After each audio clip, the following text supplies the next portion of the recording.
All right, I want to say welcome to Mr. Arik Kislin. Thank you for joining me today. Where are you from? Where are you right now? In Boca Raton, Florida.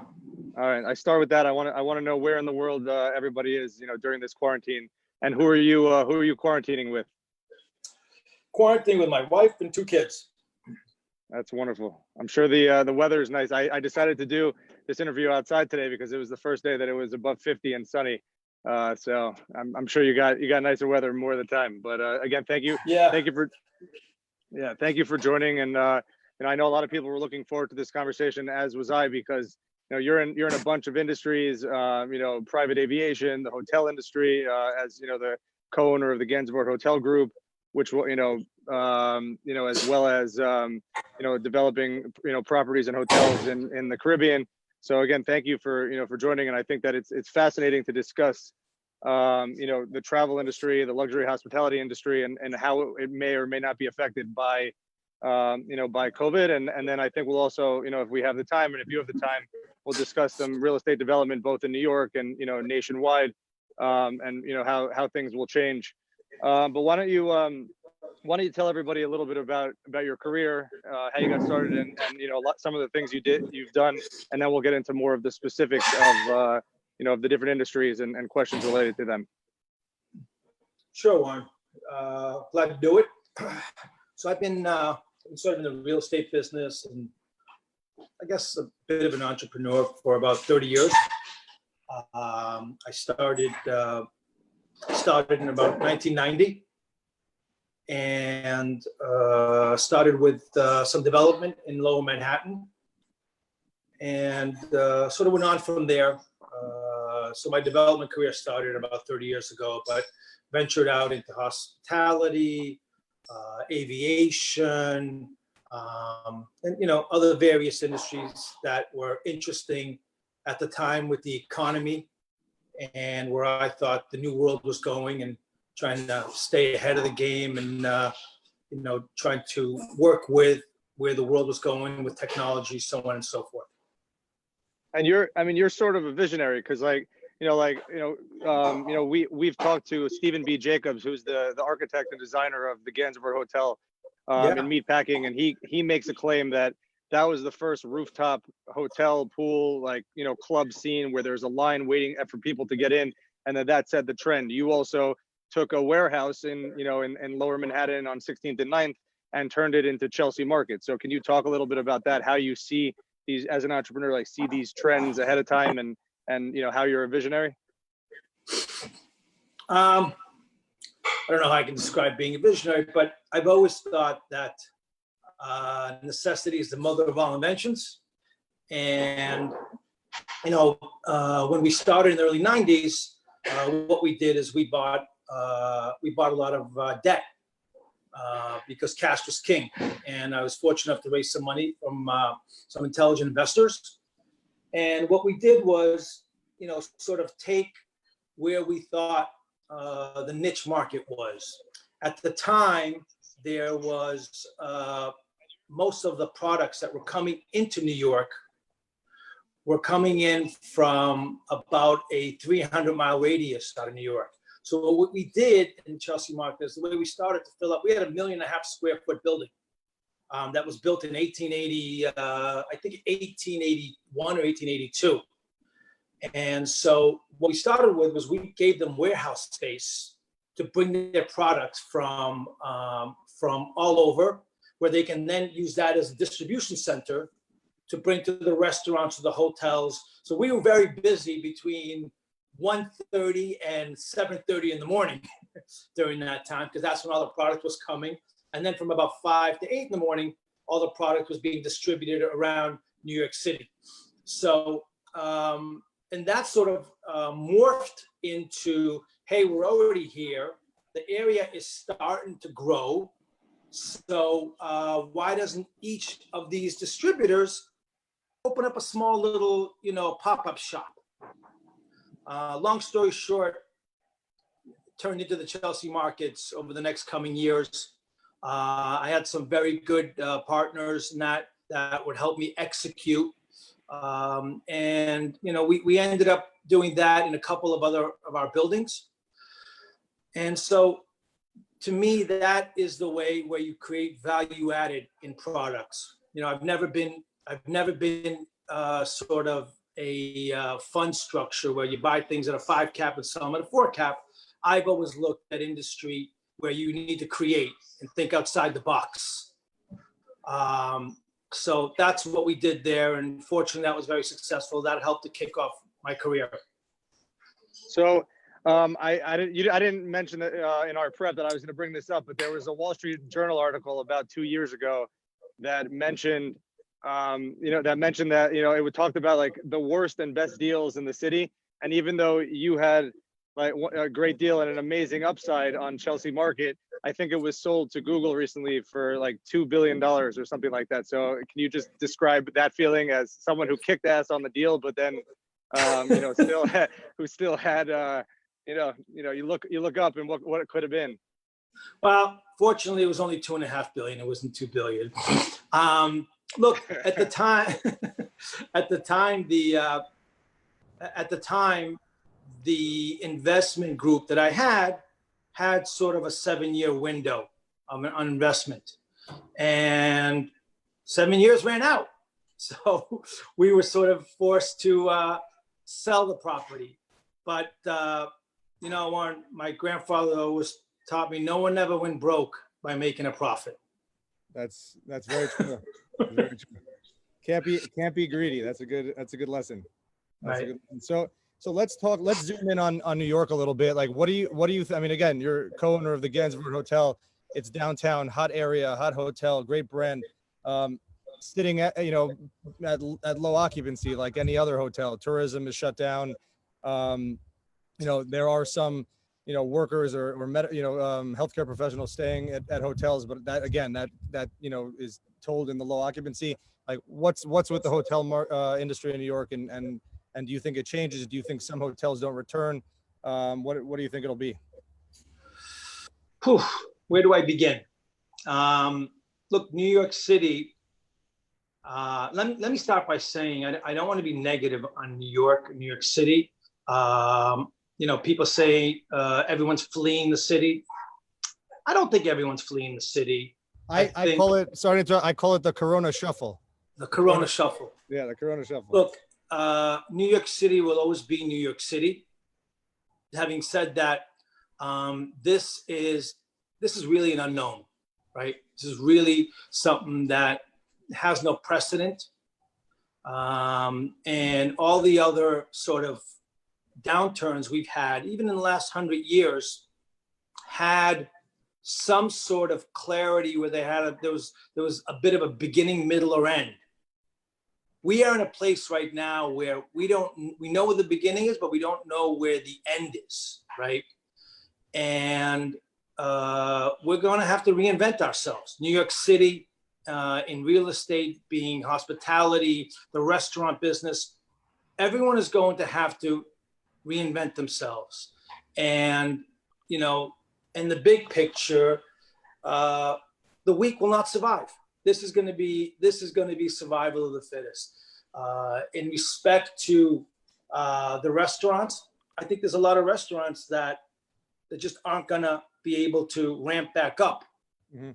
And I think I read an article about 11 Madison just a couple of days ago that that was the #1 restaurant in the world a couple of years ago. Yeah, Tom Colicchio said that a bunch of restaurants won't be seen again. Right. So if the #1 restaurant in the world is doubting opening up, what does that say for the little folks? Now, having said that, I think the government has done as good of a job as they can to hit us with what I call a steroid to help us survive and live another day. And I think that in general, that's going to help the restaurant business to the extent that it could, but only in the short term. That's going to have to find a way to reinvent itself and ramp up.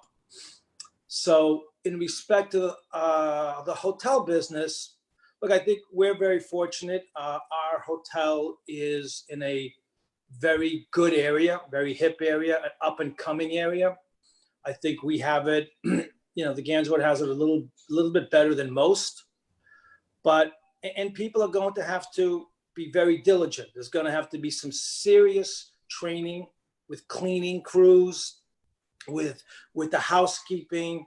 Whether we do thermal scanning or not, I don't know. It all depends on how interruptive that is. But regardless, it's going to take some time to ramp up. The hotel industry is running anywhere from a 0 to 10, 15% occupancy across the United States. And that's not going to change overnight. So even if we open up tomorrow, it will take time. It will take time to ramp up. And being in this business, knowing that most of these properties are leveraged, which means they have a lot of fixed costs and expenses. Those don't get ramped up. Those hit you hard. And if you get some help now, that help again is short-term help. So this is going to be the difference between the strong and the weak. And that's really going to determine who comes out of this and how they come out of it. But you're really going to have to reinvent yourself. Well, that's a great answer, and I think a lot of industries are going to have to reinvent themselves. But I want to jump to, you're a hotel owner in the city, but you're also in the midst of a development, this beautiful 5 to 6 star resort in Turks and Caicos and Providenciales. I'm probably mispronouncing it. I apologize to everybody. How do you have a hotel that's in the ground, that's operating, and it's hurting? Like, what is it like to be in the middle of a development project, when shit hit the fan for all intents and purposes? Yeah. Well, look, here's the thing. In the real estate business, Warren, the interesting part about it is it's not something that's immediate. Everyone in the real estate business knows that it has a degree of risk, because when you're developing, you're doing your math today and you're looking at the crystal ball 2, 3, 4 years out, because that's when you open up, being it real estate, hospitality, that whole sector. So that's the good news and the bad news, right? How can you predict what's going to happen 2, 3, 4 years out from now? You really can't, right? You can do all the mathematics you want, but you can't predict an event like this, right? This is not something that was on the table doing your math or when you were, penciling in the P&L. Yeah, no. So, but here, actually, this may work as an advantage. Look, I believe in North America's economy. I believe that the eastern seaboard of the United States, which is basically 85% of the travelers to the Caribbean and Turks and Caicos specifically, a lot of wealth. I would say predominantly the world's wealth is in the eastern seaboard of the United States, and that's really the traveler that goes to Turks and Caicos.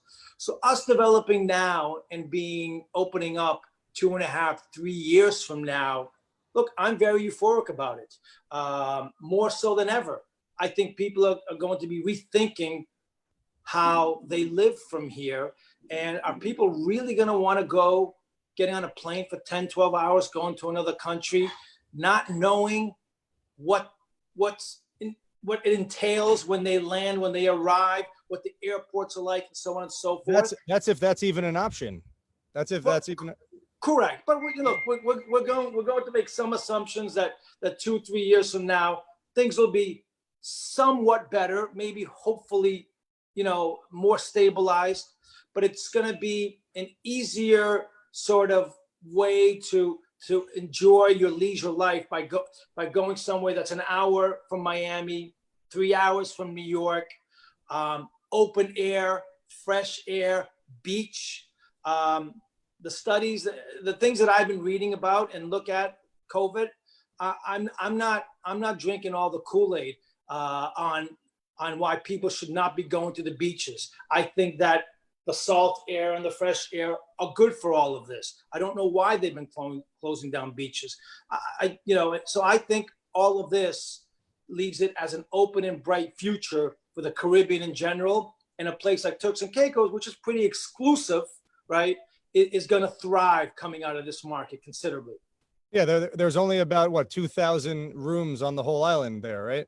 Yeah, around 2,800 rooms. Okay. What we're doing is something I believe is extra special. We're bringing in a 6-star product with highly amenitized things to do. We have 16 acres. We have our own casino. We have our own restaurants. We have our own retail shopping.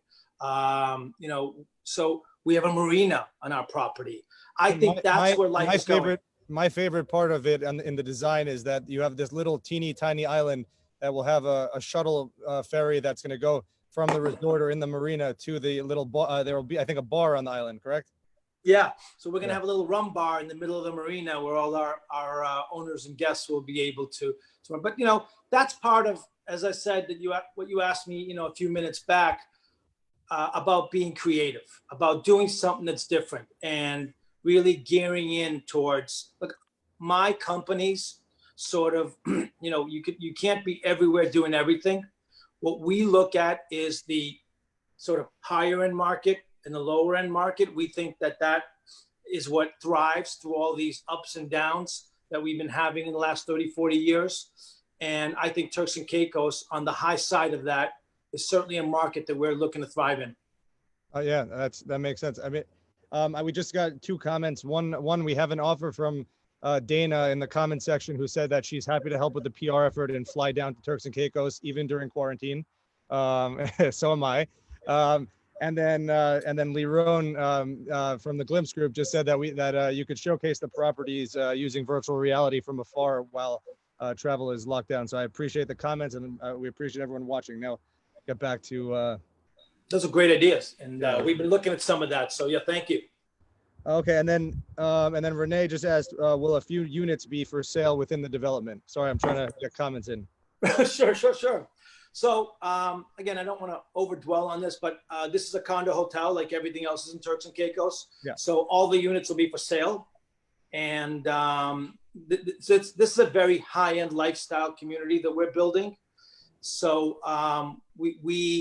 you will be buying a unit, yes, and then you'll be putting it back in the pool where our hotel company will be running it for you.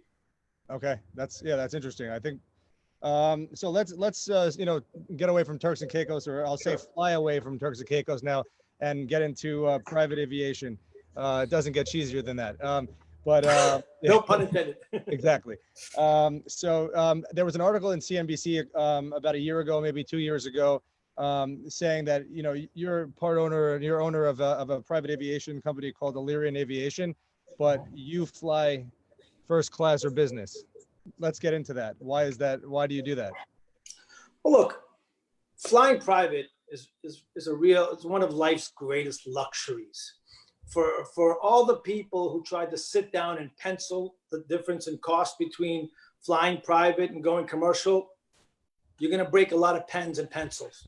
It isn't ever going to justify on paper. And don't talk to your accountant. Okay. So, that's a hard no. That's a hard no. Yeah. So having said that, like I said, you have to reinvent yourself because of what's happening in the world. Look, we again, North America is per capita the wealthiest people in the world live here. There's I think around 77, somewhere around 80% of the world's aviation is in North America. So there's a lot of wealthy people and a lot of people who fly private and will continue to fly private. I think that the sector that's really interesting is for, and there's different tiers, right? The sector below that is for the people who could basically afford to fly private, but couldn't justify it. I think a lot of those people are justifying it today. So you think that you think that the industry is actually going to change and that private aviation will increase because you're with your family quarantined in an apartment. You don't want to sit in the airport. You don't want to get in an Uber. You don't want to, maybe you're still getting in the Uber, but you don't want to sit in the airport and you don't want to sit even, middle seat empty, you don't want to sit that close to another person. So you think that Yeah. there'll be an increase in demand in private aviation right now? I do, and I really believe in that, and that sector is going to grow more and more. You know, we've had the backing of the government in many different versions for aviation. They're working hard and helping all these companies survive. We've been helped by the government tremendously. And for those people who are corporate aircraft owners, some of the new tax laws have been very beneficial. But coming down to that next tier of clientele, which I'm kind of focused on in our marketing, is that all those people that, as I mentioned, that couldn't justify flying before are going to start justifying it now. Because, first of all, the cost in the United States of flying private is cheaper than anywhere else in the world. There's all different versions of sharing planes, buying seats, and all of that. That's a tough business, but having said that, people are going to start to get more and more creative. And some of the biggest flyers or people who wish they could fly private that couldn't, that were justifying it, trying to put together that. And I think one of the biggest routes is Florida and New York, back and forth, in and on season. The more planes that fly, the more people that travel, the more creative you can become on sharing planes, using aircraft, and really justifying it for your health reasons more and more every day. Wait, but you don't think that, so if, you know, the Uber model of, you know, or the sharing model of, you know, private aviation, to me would seem like that's less sanitary. I mean, if you were going with just your family and you're paying that expense, but to then squeeze in an even tighter aircraft with strangers, do you think that's a smart move? Well, again, it's a tiered level, right? Yeah. So ideally, yourself, you charter an aircraft, and it ranges between anywhere $10,000 to $15,000, $18,000 to fly that leg up and down New York. So you can either do that if you can afford it, and that's great. But again, that next tier, which is what I'm trying to put across here, is that rather than being in a big airport with thousands of people and getting into an aircraft with 200 or 300 people sitting like this to you, right? Now you can be more focused on, if there's two families that are sharing an airplane, then there's communication. Hey, have you stayed safe? As you know, A, we're not going through an airport anymore, right? B, you're sitting further apart in a private jet.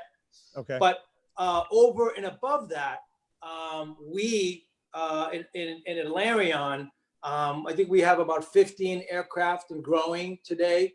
All our aircraft have been sanitized. All our staff has been quarantined and checked. So we're very cautious. We give out masks. We control the environment to the extent that you can. And it's private aviation, so people have preference sheets and lists. So I mean, you're doing, and your staff is doing what they have to and can for your your customers anyway. But 100%. In this case, if they want you to wear a specific N95 mask and they want the pilot to Purell with the aloe Purell and not this, like, they're going to comply and do what's necessary. Right, but look, the advantage of this, you control your environment, right? So you decide on, hey, on the one end, I can pay $300 or $400 or $500 to fly on JetBlue, go through that airport, fly with 300 people on that airplane. To the other far side of that, where I can spend, $10,000, $12,000, have my own airplane, right, and have none of that as an issue, or somewhere in between having. So it really gives you the control of those economics and control of your environment to share an airplane or take your own. You don't have that option commercial wise. Absolutely. Well, thank you I'm happy to dig into that industry, and I'm excited. I think in a week, we're going to have Bob Seidel, who's the CEO of Illyrian Aviation. Thanks to you for, introducing us, and he'll be on.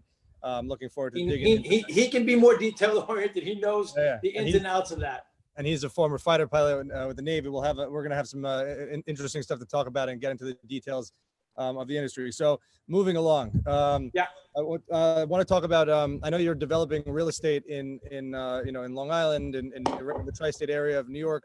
Beautiful, and affordable homes in the suburbs. I talked about the coronavirus shuffle, as I call it, earlier, meaning New York City is going to change. I think a lot of people are, interested in moving to the burbs.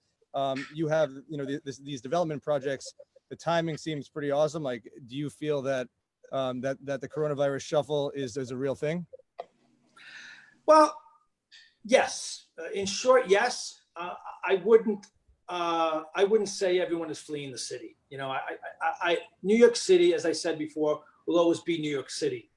But I can tell you that people are absolutely rethinking things, and people are looking either for primary homes or secondary homes on the outer boroughs of New York, being it New Jersey, Westchester, or where we focus a little more in Long Island. There are 3 million people that currently live in Long Island, and it's growing. It's growing at a very fast pace.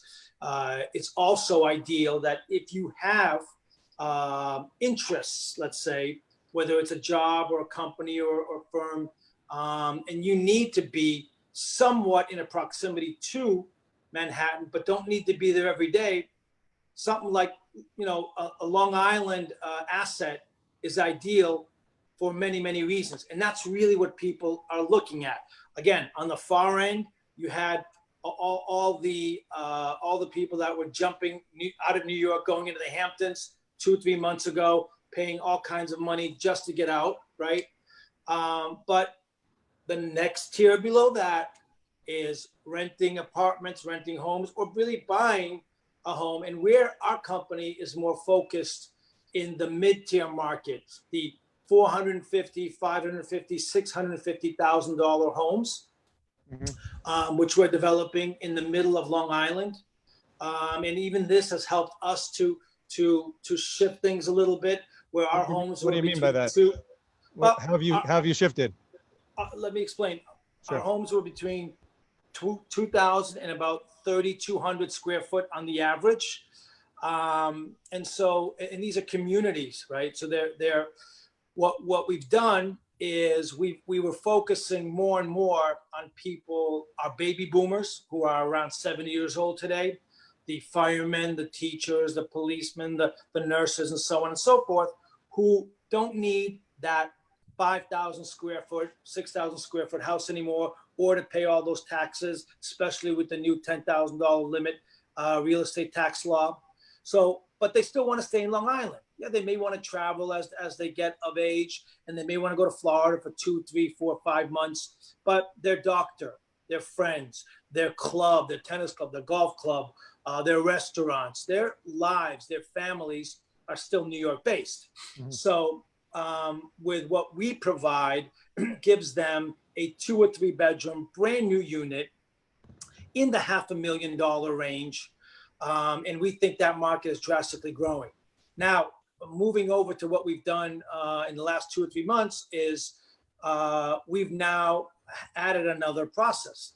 People are going to be staying at home more and more, working out of the house, especially with today's technology, which is growing. So now we've added to some of these homes a little small area where you can work out of the house and have a home office. And even if you're going into the city, because of the mass transit that's available in Long Island, you can do and have the best of both worlds. I think people may not be coming in as much on Mondays, maybe Tuesday, Wednesday, Thursday, and staying home more on Fridays, because again, over the last 2 or 3 months, as we know, we started to revisit the way life works and how we work. I have to interrupt again. One of our viewers, and I thank her for watching, Renee Collymore, said that she's looking to buy in Turks and Caicos, so she wants information on the development. So I'll let you. It's Turks Cay Resort and Marina. We'll send her the information, or I'll connect you, Renee, with Arik's team. I appreciate that. Thank you.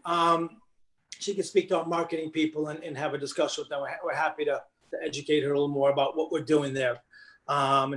Renee seems to be very active. Great. Yeah, absolutely. We're happy to have all our guests.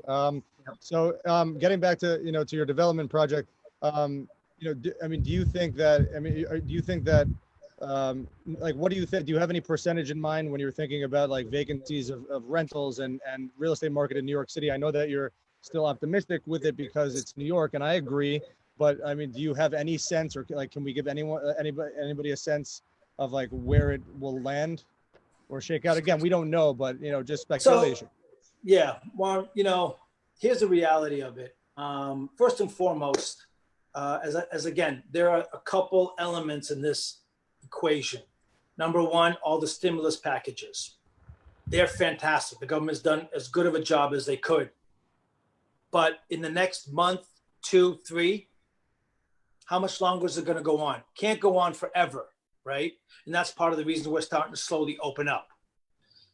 Over and above that, in respect to real estate, there's another level of tremendous uncertainty, and that is that the federal government has said for the next 90 days, can't foreclose, so on and so forth. You can't take people out of their homes. Can't send notice. New York State, sorry to interrupt you. New York State, I think Andrew Cuomo, the governor of New York, extended that into August now. So it's a further 60 days. Great. So I was going to say we're halfway through it. So let's say now we're only 1/3 of the way through it. Yeah. Doesn't change the concept, right? So the problem is the unknown. So, I don't think things get too much better that quickly. Being it in June, July, or August, or September, let alone the potential of a second wave, which everyone is discussing. And I don't really want to elaborate on that because I'm not fully educated on what, or do I believe that's going to happen in the same format. But on the side of real estate and the economy, I think there's a lot of uncertainty because at the end of this term, whenever it being 60, 90, or 120 days, is when people are going to really wake up and understand that the stimulus has softened or gone. The landlords now need to figure out what they're doing with their tenants. And there's going to be a lot of scrambling done at that point. And what happens to companies like WeWork or co-working spaces where the whole concept and model is you're either in a little cube like next to each other, or like a fishbowl, or you're in this room with a bunch of people sharing desks, or you're at a hot desk where I can be there for an hour and then you can be there for an hour and then whatever. How does that model? I know that they took a hit earlier in the year, but how does that model? And I'm asking about them specifically because they're from New York and they're big in New York and all over the place. How do you think it's sustainable, or is it not? That's going to be tough. That's going to be tough, Juan, because part of their program or where their whole focus was getting people into a smaller area. Yeah. At the moment, that's a 4-letter word right now. I think a happy medium for them. Again, I'm not their consultant, nor am I an expert in that field, but I think they're going to have to rethink things really, really quickly. I wouldn't be comfortable. Don't think you'd be comfortable going into a small space in cubicles right now. Having said that, people still need some sort of presence and a combination of the two. If they're going to be working more and more out of their home, but want to take meetings, and New York City is a place to do it, I think there's an opportunity for them to shift and say, okay, there'll be more conference rooms that are scheduled time, so you can rent those by the day or by the hour rather than the monthly cubicle. And that can be more of a controlled environment, right? So there's some scales in between the two. It's not the perfect solution, but it's certainly a better one than getting into a cubicle that someone else was at yesterday that you don't know of. And then that's really what everyone's afraid of. So I think they're going to have to rethink things very quickly. Any businesses out there that have filed for bankruptcy or that you're shocked have filed for bankruptcy or that are hurting, like an industry that you thought might not be touched, but was hurt anyway? Well, again, I go back to real estate, which is a bit of my forte. We don't know what we don't know, and because we're half or a third of the way through it, or maybe, God forbid, this is just the beginning of a 1 or 2 year period, a lot of that uncertainty is going to happen in that mid to longer term. So all these bankruptcies are unfortunately are still yet to be seen. What I want to switch gears to more personal stuff. What have you been doing? So I know you're down in Florida with your family. What do you guys do to exercise to stay active? So the first 6 to 8 weeks we were really bunkered down. We started to in a controlled environment, started to come out of the shell a little bit over the last week or two by doing some more bike riding, some more walking, social distancing. My son and I have been working out in the mornings, just some small workouts in the apartment itself. Who would win a push-up competition, you or your son? Well, considering he's got a few years on me, I don't want to make that bet. Hopefully he's not watching. But we've been trying to stay healthy, to the extent we can. Yeah. And what's it like for you? I mean, you're a world traveler. You got businesses all over. You're moving all around the place. What's it like to just be, you have to stay put in one location. Luckily we have Zoom, we have this technology, that technology, FaceTime. We can still conduct business, but is it just your world upside down? It's tough. It's tough, Warren.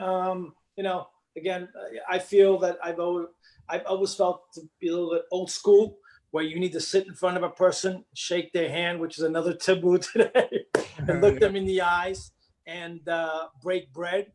That's very, very tough in today's world. And I can't wait to be able to, in some controlled environment, to come back to that. I think that people doing business today are thinking completely different. And we're all going to have to sort of scale down what was, probably maybe about 20 years ago. I have to interject with another. I have a guest question. Michael, not Renee again, is it? No, not Renee. Did they close yet or not yet? No. So Michael, who's a real estate broker in Florida, South Florida, he says, I live in South Florida. I'm sorry, I'm reading. That's why I'm looking down.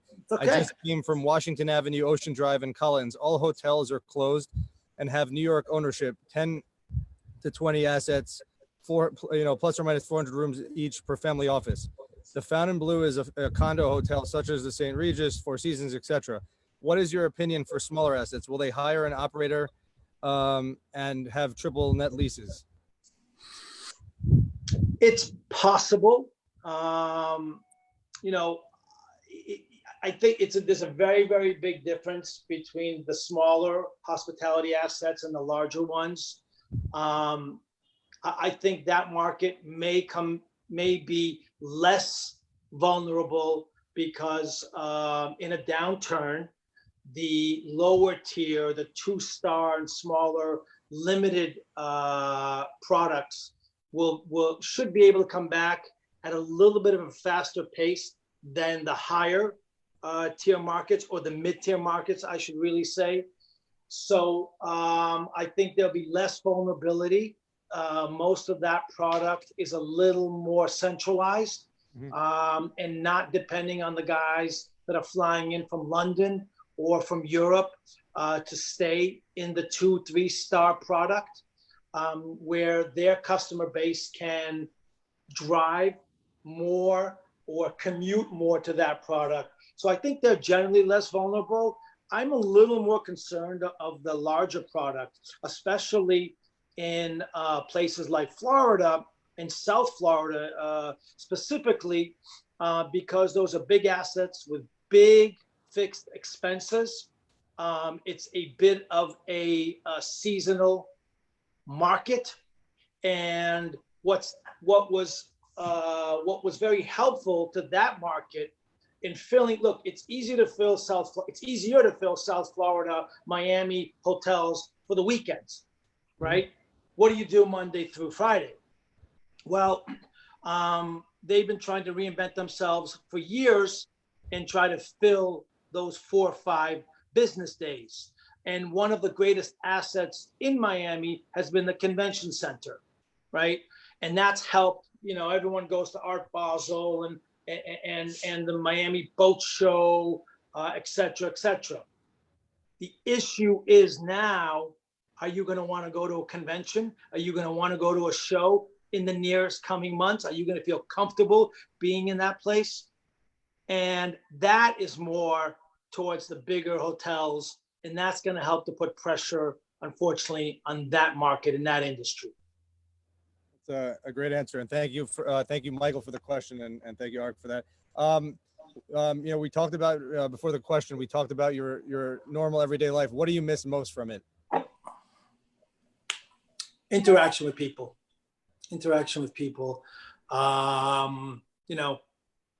Going to restaurants, socializing. That's difficult. I've enjoyed the last 2 or 3 months. I had some great bonding time with my family.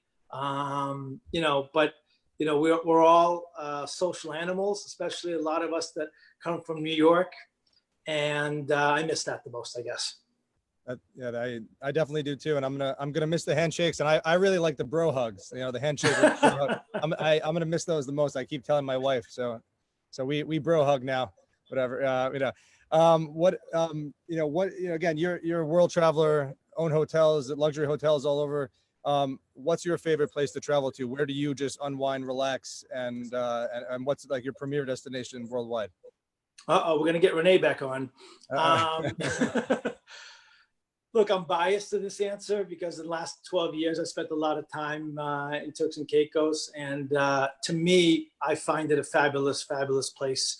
Fortunate enough to have a villa in the Grace Bay area in Provençales. It's an easy commute.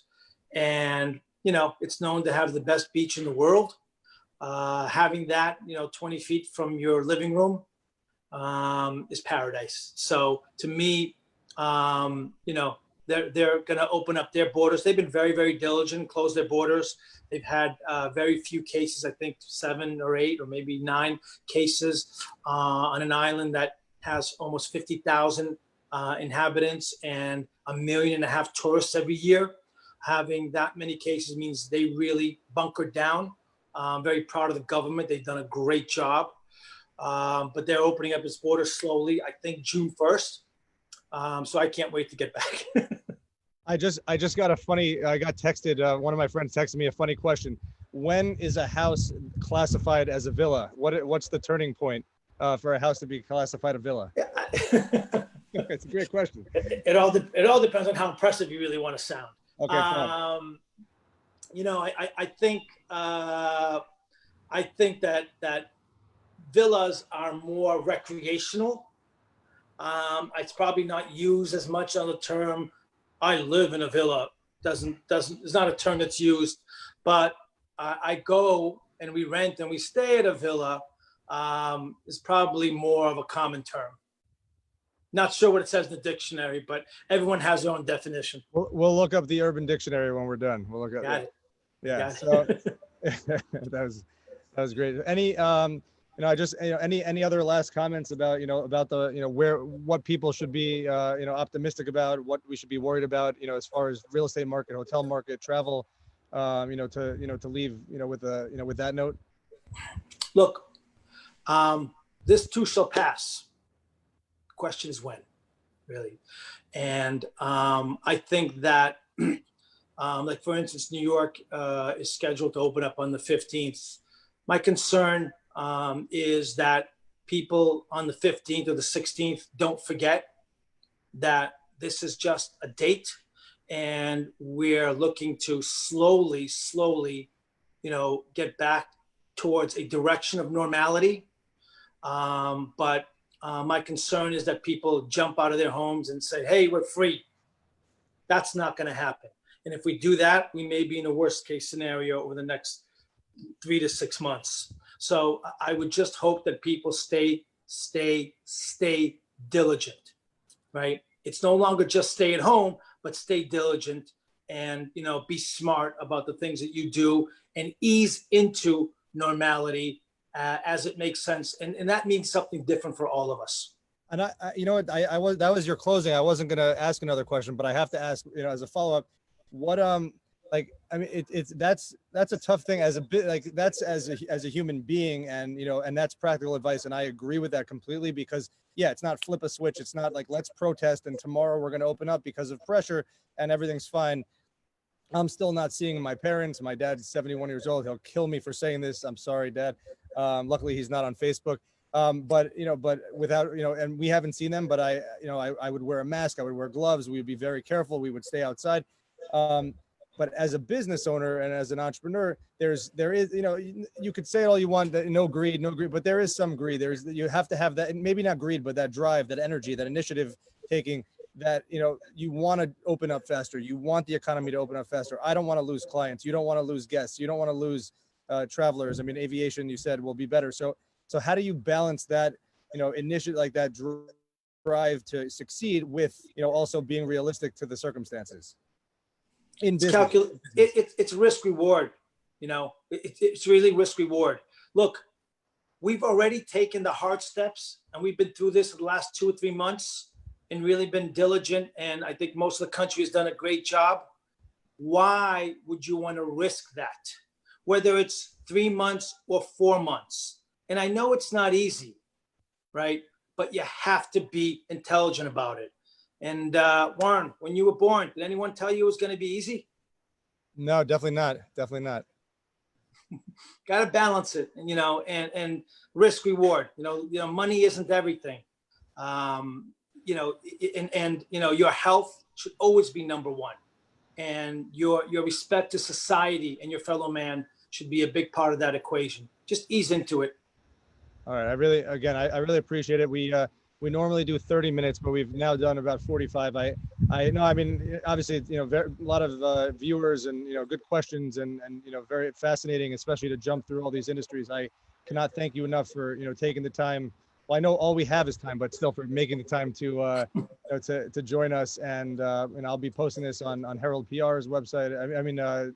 Facebook page, as well as Emerald, and sharing with you guys. But again, thank you so much for joining, and look forward to talking soon. Thank you, Warren.